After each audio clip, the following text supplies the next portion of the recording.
কে বাবু? আজকে হবে ধোসা, তো এটা মিক্সচারেই পেস্ট করা হয়েছে।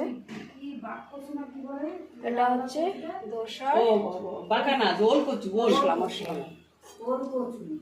তারপরে 1 কেজি রসুন, তারপরে 1 কেজি উস্তা, তারপরে দাঁড়ান একটা জিনিস নিয়েছে।